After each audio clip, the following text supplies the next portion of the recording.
Hi, this is B.J. Thomas, and you're listening to Icon Fetch.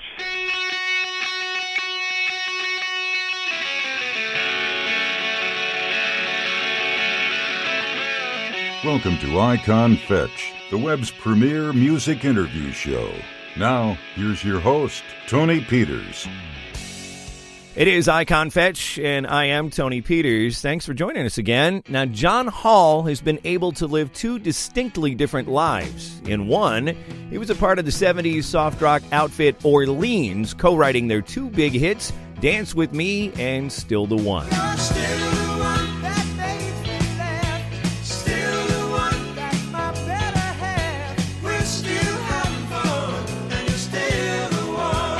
In the other, he was a U.S. representative for New York's 19th District from 2007 to 2011. Now, John's just put out his memoir, Still the One, a rock and roll journey to Congress and back.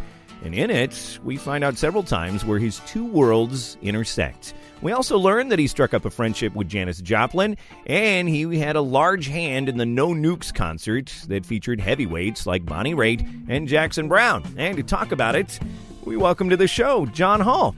Good to talk to you, man. How are you? Thanks, Tony. I'm well, thank you, and thanks for having me on. Absolutely. Now, you know, a memoir like this doesn't happen overnight. It's not something you just snap your fingers and you sit one evening and you come up with it, right? It's a long process. It's longer than writing a song. Right. So was there something that kind of jump-started the whole memoir project? Well, there are a number of things that jump out. I mean, first of all, my friends and family, just in conversation, I would relate some of the things I'd seen or heard or places I'd been, you know, whether it was doing fundraisers for my first campaign with Bonnie or Jackson Browne or with Crosby, Stills and Nash, or whether it was, after I got elected, going to Afghanistan and having lunch or dinner in Kandahar with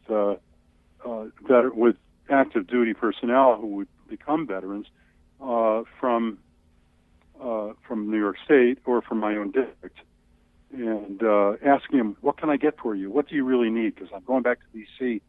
to try to fight for funding for whatever it is you need, And I thought they were going to say more MRAPs, more of these Cougar, mine-resistant vehicles, and actually, the number one request was more broadband, and number two was more hot water for the showers. Wow. So it's kind of like, wherever you are in the world, the basic needs of life, are still there. And I eventually I was appointed to be chairman of the Subcommittee on Veterans Disability Assistance, and was able to do a lot in terms of legislation and also casework. My staff and I were able to do a lot of good for veterans in my district and across the country. Nice. Now with this memoir, how long of a project? Like, when did you decide? Okay, I'm going to do the memoir, and then, are we talking several years ago that you first started putting things to paper? Yeah, 2 years after I got out of Congress, I decided to start writing a book after getting so many suggestions that I do that. And then I worked with an agent who had worked with Al Gore on An Inconvenient Truth, and she worked with me as an agent for a couple months until Oprah hired her away as her Book of the Month Club editor. And, so I was kind of starting from scratch, going talking to publishing companies and trying to talk to other agents. And there's so many authors and so many attempts being made. It's kind of really like a parallel of what's been happening in the music business. And I decided that I would self-publish so that the book would be out while I was still on solid food. Right. Okay. All right. Well, I mean, and you have that, that's a different angle that we did not have, say, 20 years ago as far as self. True. And the same goes for recording music. Right. Yeah, absolutely. So now, you can't have possibly imagined that, like, when you formed Orleans in the early 70s, that we would be talking Orleans in 2016. It's pretty amazing. Not at all. Right. I mean, that was back when I was saying don't trust anybody over 30. Right. And we were in our 20s, and, I had no clue that we would write music that people around the world would still be listening to, 40 some years later. But I'm happy about it. I mean, it's really, I always listened to, as I was growing up, I listened to artists who achieved that kind of international following and notoriety in a good way. And so, we just basically tried to follow in their footsteps by making music that we thought was somewhat original. Once Dance With Me became a hit, and then Still the One became a hit, was all of a sudden the world knew us, or the rest of the country anyway, knew us as a vocal band. Still the One, it did have that rather ornate, difficult double guitar solo.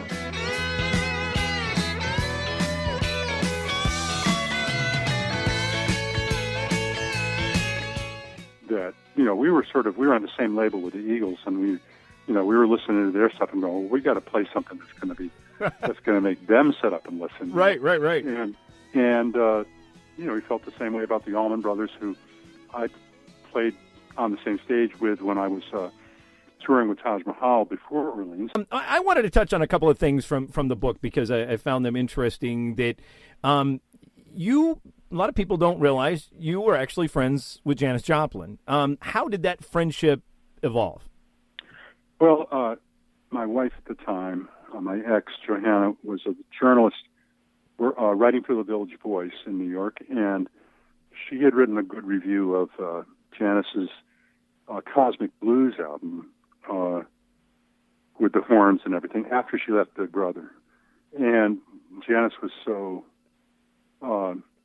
excited about this positive review at a time when most people were sort of trashing her for leaving Big Brother and the holding company, which was sort of like a hippie family, from Northern California. And it was the fact that they played out of tune was not as important to some people as the fact that they were friends. Right. So she had taken some criticism for that, and so she was doing this horn band, trying to be more R&B, and she asked her publicist to Myra Friedman, who was actually the publicist for Albert Grossman, who I later wound up being managed by, to set up an interview for Janis with Johanna. And they met at a restaurant in New York and hit it off, and then Janis started to come up to our, this time Johanna and I were living together on the Lower East Side in a 4-floor walk-up with a cloth-hooded bathtub in the kitchen. Nice. And it was in an old Ukrainian neighborhood. And but hey, Janis helped her way up the stairs and drank our cooking sherry because it was the only alcohol in the house. And we sat around and sang, shuffle versions of Christmas carols, and like "O Little Town of Bethlehem" was the one I remember, playing, and Janis singing in her typical bluesy, gritty voice. And I wish I had a recording. It's one of those times where, if only I had my iPhone there, right? Or something, yeah, a cassette player, whatever. Anyway, I played her some songs that I had written, and I think that I'd written the music and the lyrics, and I think she liked the music, but that, the lyrics were not appropriate for her, they weren't quite right because it was a young man speaking as opposed to, a woman's point of view in the lyrics. And she turned to Johanna and said, "Why don't you two write me a song?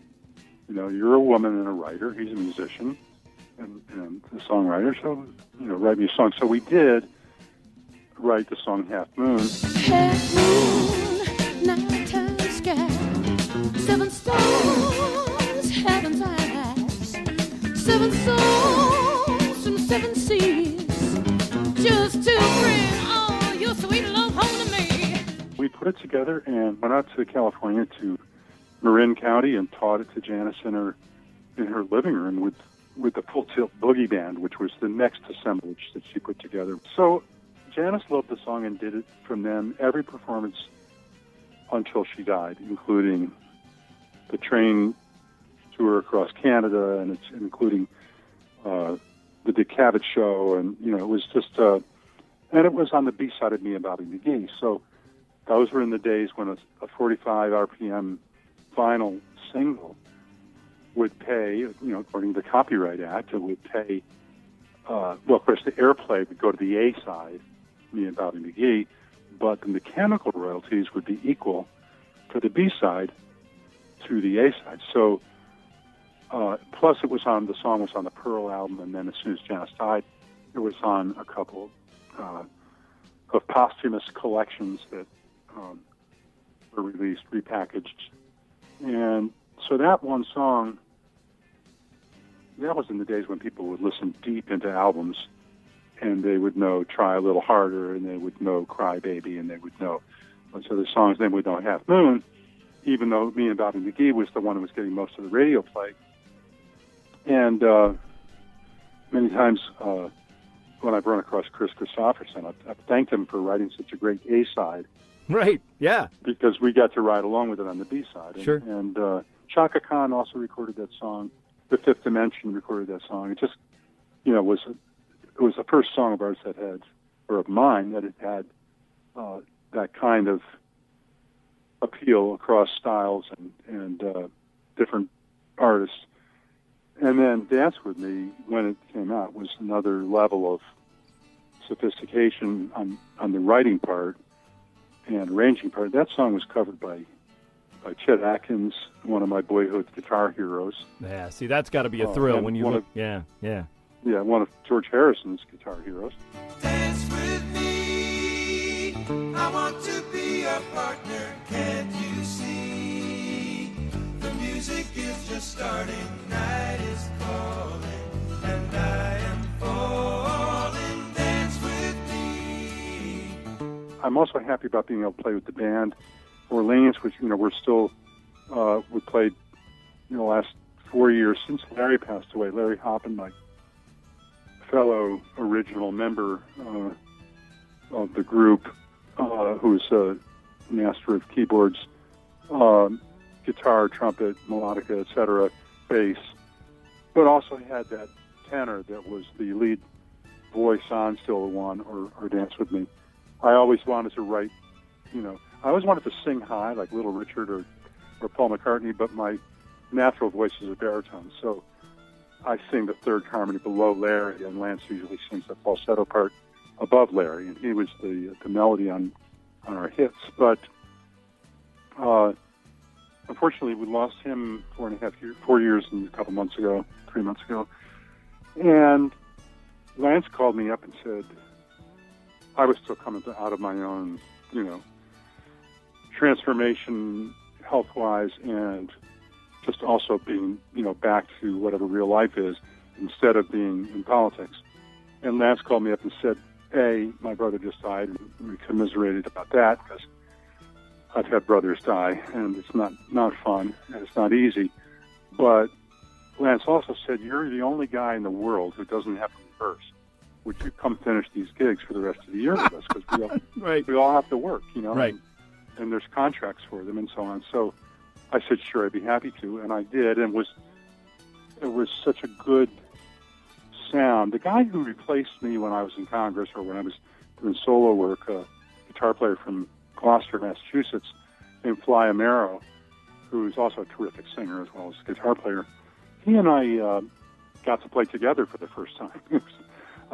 So with the two of us and Lance and their brother Lane Hoppin, the youngest of the Hoppins, playing keyboards and singing, and also and other instruments as well. But, the blend, the Hoppin family, Lance and Larry and Lane, all, a product of a marriage of two music teachers who met on a gig. That's awesome. And so they have this sound that's like the family sound, sort of like the Everly Brothers or the Lubin Brothers or the Jackson Five or the Staple Singers, or, there's, going through music history, there have been families, the Trapp family. I could go on. Right, sure. You get the idea, right. Where they all phrase exactly the same way, and they blend exactly the same way. And now I've been singing with Hoppin for 44 years, so I feel like an honorary Hoppin brother. Right. And, the vocal sound of the band is really almost identical. I think most people hear it and go, that's Orleans.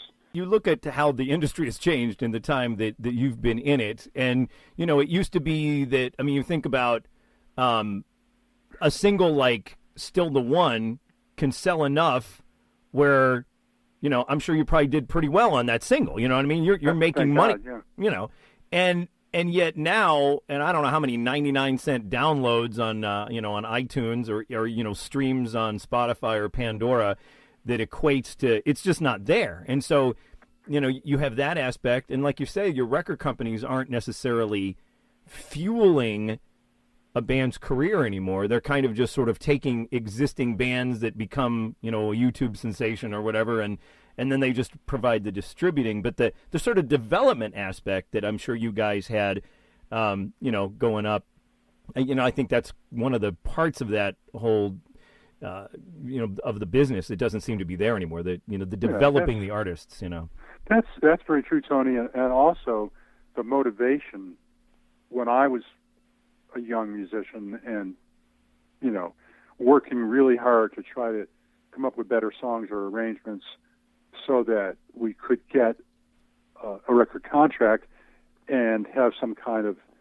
pot of gold or, pot of something at the end of the rainbow. Pot of something, yeah.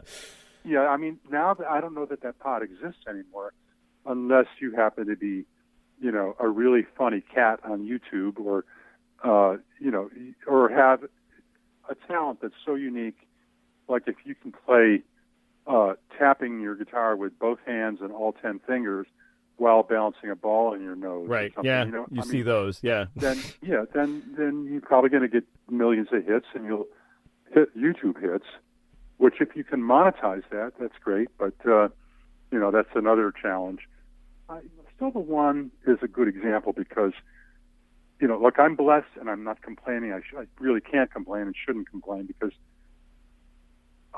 unlike many very talented musicians, including musicians I know, I've been able to make a living doing something I love for basically all of my adult life. And Still the One bought me and Johanna, my ex-wife and co-writer on that song, a house and a small boat and a couple of cars, and put our daughter through college. And now I'm married to my final wife and wonderful wife of 15 years, Melanie, and we've written songs together, including on my last record, which was called Rock Me on the Water. The cover song was a reggae version of the Jackson Browne track from his first album.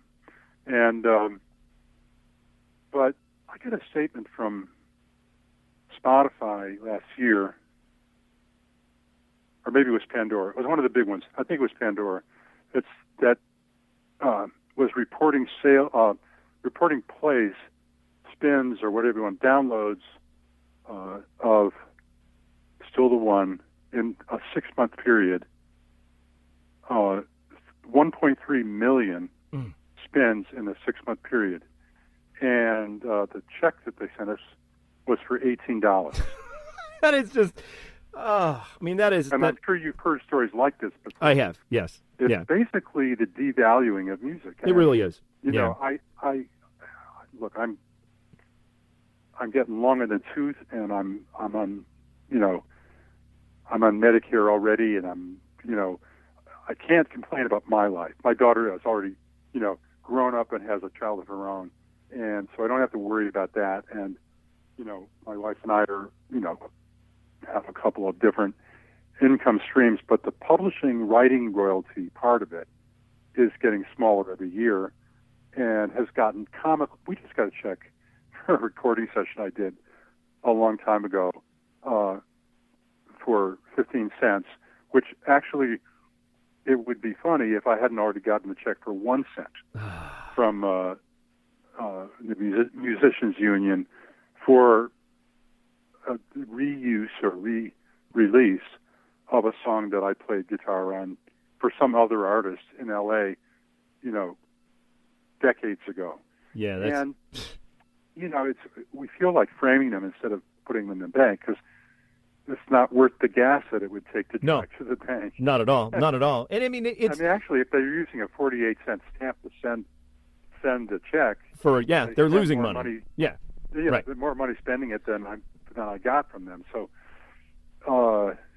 it's funny, except when it's not funny. I have one more question for you, and it's about the fact that, we had talked at the open of the show about how you lived two very different lives. I mean, you don't. There's not a whole lot of people that have gone from, rock musician to a member of Congress. Now that you've had a chance to be out of Congress for a while, were there similarities in both jobs?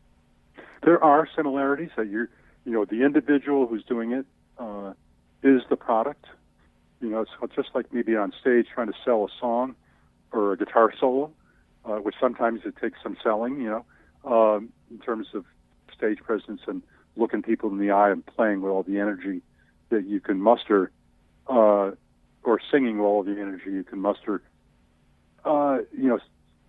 Telling people during a debate or during a rally or some kind of a speech you're making as a candidate that, your position on this issue is so right that they should not only vote for you, but they should donate their hard-earned money to your campaign is a salesmanship job that's, probably as hard or harder than performing well enough to convince people to go out and buy your record. And certainly more serious issues that, the candidate is dealing with if he or she gets elected. And then, serving in Congress is harder than running for Congress, and I would say it's harder than any job I've ever had. I mean, when I wrote 22 songs in 2 weeks for Broadway or off-Broadway plays, I was working pretty hard. And when we did tours, with opening to Jackson Browne or Bob Seger and the Silver Bullet Band or the Sail Rock Tour or whatever, we traveled a lot of miles and we did a lot of sound checks and we slept in strange hotels and, bussed over, thousands of miles of countryside and that's work, but nothing like the 13-hour days, 7 days a week that I did in Congress. Now, I noticed in the in your memoir, you actually talk about at the end that, you actually have another book in mind as well, which I find, it's like, so you've got another one kind of in the works as well? Well, I actually have a couple of ideas for books that are germinating. I haven't actually started seriously writing them, but one is kind of a sequel because I've remembered so many more things and the political landscape keeps changing since I started writing, or even since I finished. But there are stories that I haven't written that I keep remembering. Plus, I'm thinking about a book about sailing, about my father teaching me to sail and all the various times throughout my life where he and I wound up sailing in the rain. Sailing a lot of times in different conditions, but it always seemed like we wound up sailing in the rain together or a storm of some sort. And the lessons that one learns about other things from sailing and the way it can sort of change your view of things and slow your clock down and help you to relax and it's hard to be on a sailboat underway and worry about, the problems you were worried about before. Right. Yeah. So, that's good. So, the new book from John Hall is called Still the One, A Rock and Roll Journey to Congress and Back. And, John, we wish you luck on it, man. Well, thanks so much. And, Tony, it's been good talking with you. It's John Hall there. And, I don't think many people have made that successful transition from rock and roller to a member of U.S. government, but that makes his memoir a very interesting one for sure. And that does it for this show. We've got lots more interviews coming up because I tell you what, with the holidays getting closer, lots of people are releasing CDs and books in time for the gift-giving season. So stay tuned. More great interviews coming your way. Until next time, I'm Tony Peters. Thanks for listening. You've been listening to Icon Fetch with Tony Peters. Want more great interviews? Head over to iconfetch.com. There, you'll find every interview we've ever done, plus CD reviews, This Day in Music, and a random album of the day. You can also find us on Facebook and Twitter. Who is Tony going to interview next? It could be you. Send what you've got to Tony Peters. Icon Fetch, P.O. Box 292134, Dayton, Ohio 45429. Or email Tony at host@iconfetch.com. Until next time, this is Joe Kelly. Have a great day.